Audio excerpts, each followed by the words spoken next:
Hi welcome to my YouTube channel टेकजीन। पिछली video में हमने पुट रिक्वेस्ट एपीआई मेथड को क्रिएट किया था। हमने देखा था कि कैसे हम नेक्स्ट.जेएस में एपीआई राउट्स का कॉन्सेप्ट यूज़ करते हुए पुट रिक्वेस्ट एपीआई मेथड को क्रिएट कर सकते हैं। ये सारी चीज़ें हमने पिछली वीडियो में कवर कर ली थी। अगर आप लोगों ने अभी तक पिछली वीडियो नहीं देखी तो काइंडली पिछली वीडियो को ज़रूर देख लेना।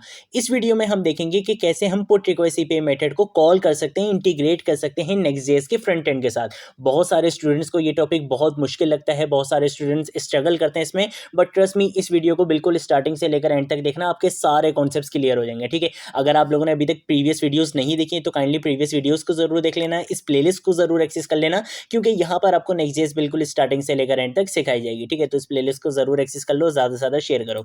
अब मैं एक काम ये करता हूँ कि मैं सबसे पहले हम आ जाते हैं यहाँ पे। हमने क्या करा था, एम्प्लॉय लिस्ट के नाम से हमने यहाँ पर एक राउट बनाया था, पेज राउट। ठीक है, जिसके अंदर हमने सिंपल कुछ भी नहीं किया था, हमने अपने एम्प्लॉयज़ की इन्फॉर्मेशन यहाँ पे डिस्प्ले करवाई थी, और इसके साथ साथ हमने एक डिलीट बटन बनाया था, जिसपे हम क्या करते थे, क्लिक करते थे तो हमारे एम्प्लॉय की इन्फॉर्मेशन डिलीट हो जाती थी, delete request API method call हो जाता था, इंटीग्रेट हो जाता था। ठीक है, अगर ये प्रीवियस वीडियोस आपने नहीं देखी तो काइंडली इनको जरूर देख लेना।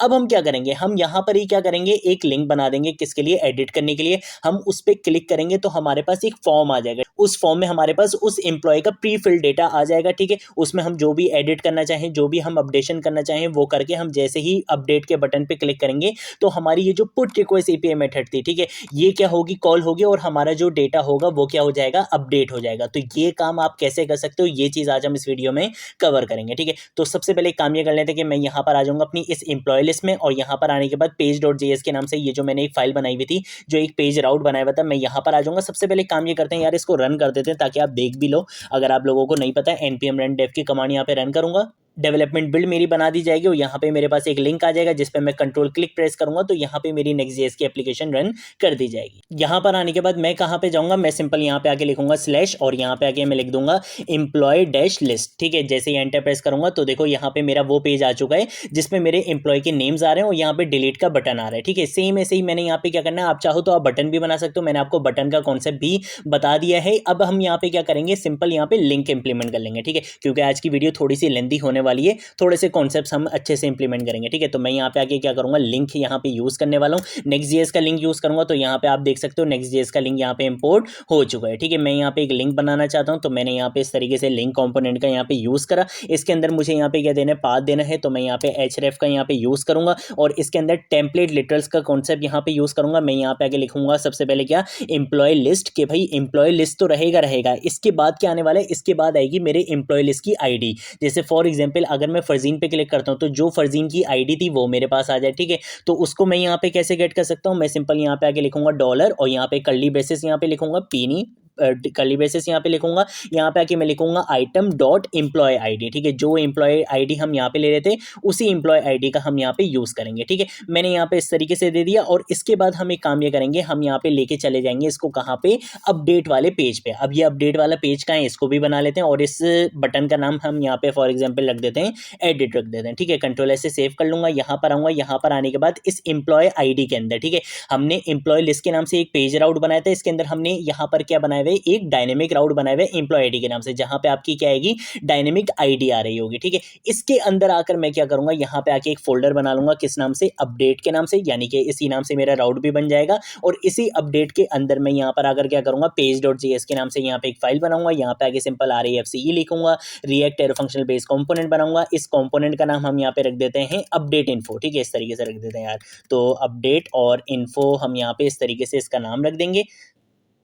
देन मैं क्या करूंगा, मैं यहाँ से इस इंपोर्ट स्टेटमेंट को यहाँ से हटा देता हूँ, इसका कोई भी काम नहीं है। डिफ की जगह रिएक्ट फ्रेगमेंट का कॉन्सेप्ट यूज करके यहाँ पे एक h2 का टैग लगाऊंगा, और यहाँ पे आगे मैं लिख दूंगा अपडेट एम्प्लॉय इन्फो। ठीक है, इस तरीके से करने के बाद कंट्रोल ऐसे क्या करूंगा, सेव करूंगा, यहाँ पर आऊंगा, यहाँ पर आकर आप देख सकते हो आपको यहाँ पे एक एडिट का बटन दिख रहा है। जैसे ही मैं इस पर क्लिक करूंगा तो मेरे पास क्या होना चाहिए, मेरे पास यहाँ पे एक पेज खुल जाएगा, और जो पेज मैंने बनाया था वही पेज मेरे पास यहाँ पे खुला है। ठीक है, और यहाँ पे आप देख सकते हो मेरी डायनेमिक आईडी भी पास हो चुकी है। ठीक है, इसका मतलब है हमने ये काम तो यार यहाँ पे सक्सेसफुली कर लिया है। ठीक है, अब यहाँ पर क्या काम करना है, चलो भाई अब जल्दी से ये भी देख लेते हैं। सबसे पहले तो मैं क्या करूंगा, मैं अपनी आईडी को गेट करूंगा। ठीक है, तो आईडी को गेट करने के लिए सिंपल आपने यहाँ पे कर्ली ब्रेसेस लगाना है, यहाँ पे आके आप लिख दो क्या, पैरम्स लिख दो, और पैरम्स लिखने के बाद अगर मैं यहाँ पर अगर करवाता हूँ कंसोल.log, और कंसोल.log के अंदर मैं लिखता हूँ पैरम्स डॉट एम्प्लॉय आईडी लिखता हूँ।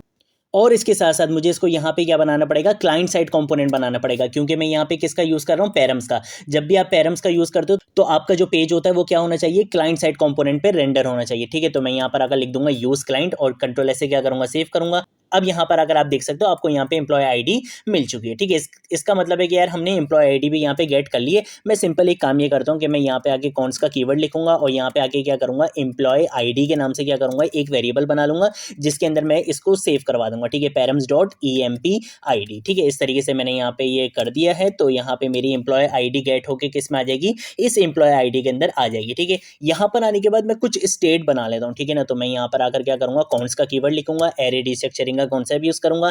एक स्टेट होगी मेरी नेम के नाम से जिसका फंक्शन क्या होगा, सेट नेम होगा ऑब्वियसली। और यहाँ पे आगे यूज स्टेट हुक को हम यहाँ पे क्या करने वाले हैं, यूज करने वाले हैं। इनिशियली इसकी वैल्यू क्या होगी, एम्प्टी होगी। उसके बाद कंट्रोल डी। उसके बाद यहाँ पे आके क्या करूंगा, सेट ईमेल के नाम से मेरा क्या होगा, एक फंक्शन होगा जो किसको सेट करेगा, ईमेल को सेट करेगा। ठीक है, सेम ऐसे ही मेरे पास एक स्टेट होगी किस नाम से, सैलरी के नाम से, जिसको कौन सेट करेगा, सेट सैलरी वाला फंक्शन मेरा सेट करेगा। ठीक है, तो ये सारी चीजें स्टेट वगैरह मैंने यहाँ पे बना ली हैं। अब इसके बाद मैं यहाँ पे एक काम ये करता हूँ कि मैं यहाँ पे फॉर्म बना लेता हूँ। ठीक है, तो फॉर्म के लिए मैंने सिंपल क्या करना है, मैं यहाँ पे आके एक इनपुट फील्ड लिखूंगा। ठीक है, और इस इनपुट फील्ड को हम यहाँ पे सेल्फ क्लोज करेंगे। ठीक है, और यहाँ पे आने के बाद मैं इसको यहाँ पे दूंगा टाइप इसकी हम यहाँ पे क्या रख देंगे, टेक्स्ट रख देंगे। सेम ऐसे ही मैं यहाँ पे इसको क्या दे दूंगा, प्लेस होल्डर दे दूंगा। प्लेस होल्डर हम यहाँ पे लग देंगे एंटर एम्प्लॉयज नेम। ठीक है, तो इस तरीके से हम यहाँ पे एंटर एम्प्लॉयज नेम कर देंगे। मैं यहाँ पर अगर क्या करूँगा, वैल्यू दे दूंगा। वैल्यू में मैं क्या दे दूंगा, इस स्टेट का नाम यानी कि नेम दे दूंगा। और इसके साथ साथ हम यहाँ पे क्या करेंगे, ऑन चेंज का इवेंट लिसनर लगाएंगे।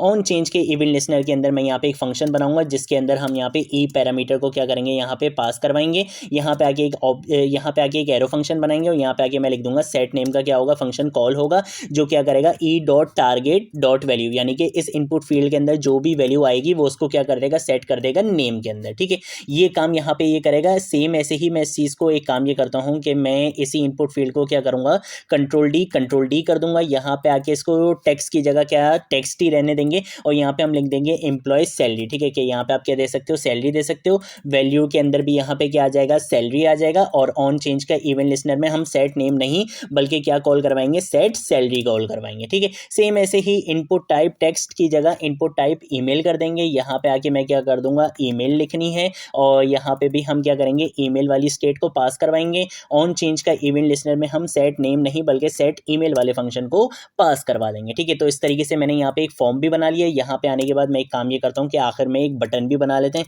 ठीक है, और इस बटन का नाम हम सिंपल यहाँ पे रख देंगे अपडेट। ठीक है, इसके ऑन क्लिक पर हम बाद में आएंगे। सबसे पहले तो एक काम ये कर लेते हैं कि हम यहाँ पर आ जाते हैं और यहाँ पर आने के बाद सबसे पहले तो यूज इफेक्ट हुक को यहाँ पे कॉल करवा लेंगे। ठीक है, तो यूज इफेक्ट हुक आपको पता है कि किस तरह से काम करता है। यहाँ पे एक एरो यहाँ पे एक कॉल बैक फंक्शन हमने पास करवा दिया। यहाँ पे आने के बाद कौन सा कीवर्ड लिखूंगा, एक फंक्शन बनाने वाला हूँ किस नाम से, गेट एम्प्लॉय इन्फो के नाम से। ठीक है, तो गेट EMP इन्फो के नाम से हमने यहाँ पे क्या कर लिया, एक फंक्शन बना लिया।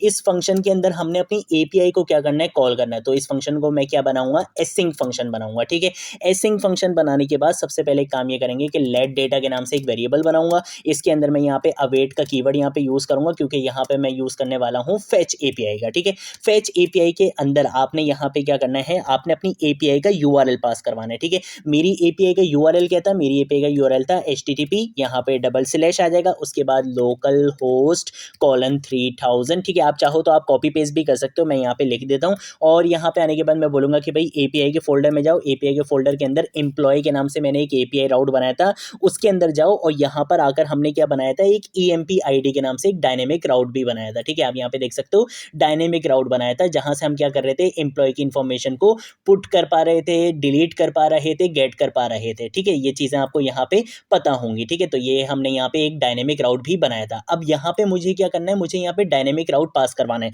तो उसके लिए मैं यहाँ पे क्या करूंगा, मैं यहाँ पे डॉलर का साइन लगाऊंगा, कर्ली बेसिस लगाऊंगा और मेरी आईडी किसके अंदर स्टोर करवा रहा था, मैं इस एम्प्लॉय आईडी के अंदर। ठीक है, तो इसी को कॉपी पेस्ट मैं यहाँ पे कर सकता हूँ। ठीक है, तो इस तरह से क्या होगा, मेरा ये काम हो जाएगा। उसके बाद अब एक काम ये करेंगे कि डेटा इक्वल टू और यहाँ पे दोबारा अवेट का कीवर्ड यूज करूंगा। यहाँ पे आके मैं लिख दूंगा डेटा डॉट जेसन, यानी कि डेटा को क्या करो, जेसन में कन्वर्ट कर दो। ये भी प्रॉमिस रिटर्न करता है, इसलिए यहाँ पे अवेट का कीवर्ड यूज किया है। ठीक है, सिंपल एक काम ये करते हैं कि अगर अभी मैं आके कंसोल डॉट लॉग लिखता हूँ और यहाँ पे आके अगर मैं लिख देता हूँ data dot result dot name, अब इस फंक्शन को क्या करना है, मुझे यहाँ पे कॉल भी करवाना है, ठीक है। तो ये फंक्शन मेरा यहाँ पे एंड हो रहा है, ठीक है। मैं इसी फंक्शन के एंड होने के बाद मैं यहाँ पे क्या करूँगा, इस गेट ईएमपी इन्फो वाले फंक्शन को यहाँ पे कॉल भी करवा लूँगा, ठीक है। और यहाँ पे मुझे क्या देना पड़ेगा, इस यूज इफेक्ट हुक को यहाँ पे डिपेंडेंसी एरे देना पड़ेगा। ये किस चीज़ पे डिपेंड कर रहा है, मुझे पता है कि ये किस पे डिपेंड कर रहा है, एम्प्लॉय आईडी पे। जब जब एम्प्लॉय आईडी क्या होगी, चेंज होगी, ये तब तब क्या करेगा, अपने आप को कॉल करवाएगा, ठीक है। कंट्रोल एस से क्या कर लूँगा, सेव कर लूँगा। यहाँ पर आएंगे, यहाँ पर आने के बाद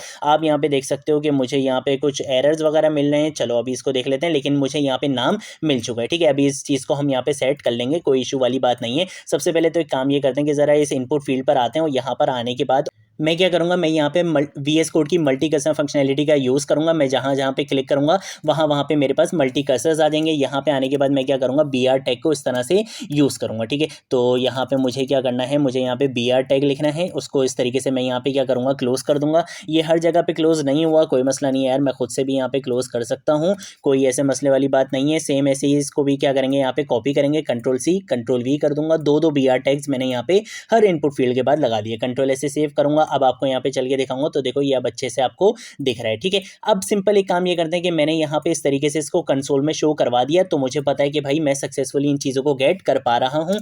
मैं सिंपल यहाँ पे आके क्या करूँगा, मैं सबसे पहले अपने सेट नेम वाले फंक्शन को कॉल करवाऊंगा और इसके अंदर मैं आकर बोलूँगा कि भाई डेटा डॉट रिजल्ट, ठीक है, डेटा डॉट रिजल्ट डॉट, और यहाँ पे आके मैं लिख दूंगा नेम, ठीक है। इसके अंदर आपके पास क्या है, नेम आ रहा है, उसको क्या करो, नेम वाली स्टेट के अंदर सेट करवा दो। सेम ऐसे ही आपके पास क्या है, सेट ईमेल्स वाले फंक्शन को भी कॉल करवाना है और सेट सैलरी वाले को भी, ठीक है। तो सेट सैलरी वाला क्या करेगा, सैलरी को यहाँ से क्या करेगा, सेट करेगा। सेम ऐसे ही यहाँ पे हम क्या करेंगे, सेट ईमेल वाले फंक्शन को कॉल करवाएंगे, जो क्या करेगा, ईमेल को यहाँ से क्या करेगा, सेट करेगा, ठीक है। ये सारी चीज़ें करने के बाद अगर Ctrl+S से सेव करता हूँ, यहाँ पर आता हूँ, यहाँ पर आने के बाद ज़रा इसको एक बार क्या कर देता हूँ, रिफ्रेश कर देता हूँ, ठीक है। तो अब आप देखना कि मेरे पास क्या होने वाला है, मेरे पास यहाँ पे डेटा प्री फिल्ड होकर आ चुका है। इसको हम बोलते हैं प्री फिल्ड फॉर्म डेटा। क्या आपने क्या करा, आप जो भी रिक्वेस्ट करोगे आप देखना उसकी आईडी के बेसिस पे उसका डेटा उस फॉर्म में फिल्ड होके आ जाएगा। जैसे अगर मैं यहाँ पे बिलाल के यहाँ पे एडिट पे क्लिक करता हूँ, तो देखो बिलाल की इन्फॉर्मेशन यहाँ पे फॉर्म में एडिट होकर आ चुकी है। अब हमने सिंपल क्या काम करना है, हमने इस बटन के क्लिक पर जो भी हम यहाँ पे चेंजेस करें उनको यहाँ पे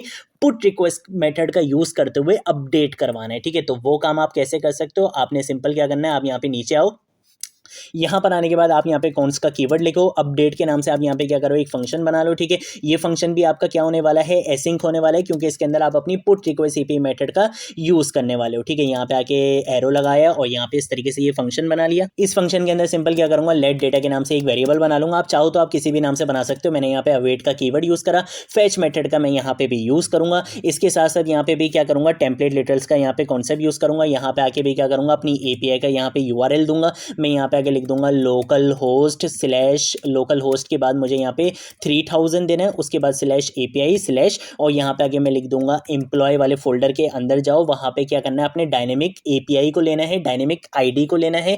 तो डायनेमिक आईडी आपको कहाँ से मिलेगी, एम्प्लॉय आईडी से मिलेगी, ठीक है। तो एम्प्लॉय और आईडी मैं यहाँ पे इस तरीके से लिख दूंगा। देन उसके बाद आपने यहाँ पे क्या करना है, कॉमा लगाना है, और कॉमा लगाने के बाद आपने यहाँ पे मेथड और बॉडी भी डिफाइन करना है, ठीक है। तो मेथड मैं यहाँ पे क्या बताऊंगा कि भाई मेथड क्या होने वाला है, इसका मेथड इसका होने वाला है पुट रिक्वेस्ट एपीआई मेथड, क्योंकि ये क्या करेगा, एपीआई के डेटा को अपडेट करेगा, ठीक है। अब किस डेटा को अपडेट करना है, किस डेटा से अपडेट करना है, मैं यहाँ पे क्या करूंगा, बॉडी पे आऊंगा और बॉडी पे आने के बाद सबसे पहले क्या करूंगा, JSON.stringify का यहाँ पे यूज करूंगा, ताकि ये क्या करे, इन चीजों को स्ट्रिंग में कन्वर्ट कर दे, ठीक है। किन चीजों को स्ट्रिंग में कन्वर्ट करना है, नेम के अंदर जो भी वैल्यू है, सैलरी के अंदर जो भी वैल्यू है, ठीक है, मैं इसको सैलरी कर दूंगा, और यहाँ पे ईमेल के अंदर जो भी वैल्यू है इसको क्या करो, स्ट्रिंगिफाई में कन्वर्ट कर दो, ठीक है। कन्वर्ट होने के बाद अब मैं यहाँ पे आऊंगा, यहाँ पर आने के बाद इसके बाद हमने यहाँ पे आना है, यहाँ पर आने के बाद मैं क्या करूंगा, डेटा इक्वल टू अवेट और डेटा डॉट जेसन, इसको आपने क्या करना है, जेसन में कन्वर्ट भी करना है, ठीक है। कन्वर्ट करने के बाद अब आप सिंपल क्या कर सकते हो, यहाँ पे आके आप इफ की कंडीशन लगा दो। अब यहाँ पे बोल दो डेटा डॉट सक्सेस, अगर डेटा सक्सेस क्या आ जाता है आपके पास,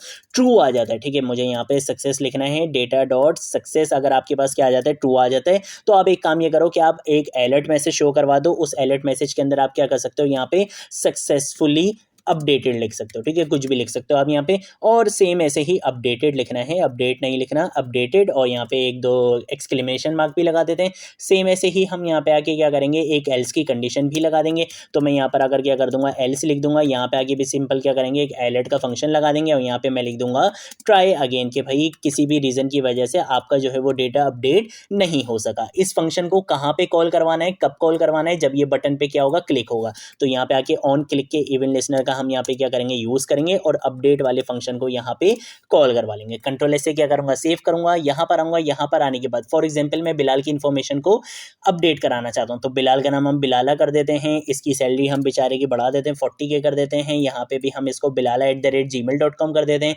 जैसे ही अपडेट के बटन पे क्लिक करूंगा तो देखो अपडेट हो चुका है, आपका डेटा सक्सेसफुली अपडेटेड आपको अलर्ट में यहाँ पे मिल चुका है। तो इस तरीके से आप क्या कर सकते हो, आप पुट रिक्वेस्ट एपीआई मेथड को इंटीग्रेट कर सकते हो नेक्स्ट.जेएस के फ्रंट एंड के साथ। इस तरीके से आप काम कर सकते हो। यहाँ पे आपने दो कॉन्सेप्ट्स बहुत अच्छे से सीख लिए, एक प्री फिल्ड फॉर्म डेटा का कॉन्सेप्ट भी आपने सीख लिया, और इसके साथ साथ पुट रिक्वेस्ट एपीआई मेथड को आप कैसे यूज कर सकते हो वो भी आपने देख लिया है। अगर आप डायरेक्टली इस वीडियो को देख रहे हो तो मे बी आप लोगों को कुछ इश्यूज हों, इसलिए मैं आपको यही सजेस्ट करूंगा कि पिछली वीडियोस को जरूर देखना, ठीक है, क्योंकि ये वीडियोस आपस में कनेक्टेड थी। अब हमने यहाँ पे अपने एपीआई से रिलेटेड जो कॉन्सेप्ट्स थे हमने उनको कवर कर लिया है स्टैटिक डेटा के साथ। अब हम आने वाली वीडियोस में डेटाबेस इंटीग्रेशन पर आएंगे, हम डायनेमिक डेटा पर भी काम करेंगे, ठीक है। तो आज की वीडियो के लिए इतना ही, अब हम मिलेंगे नेक्स्ट वीडियो में नेक्स्ट टॉपिक के साथ, तब तक के लिए बाय बाय।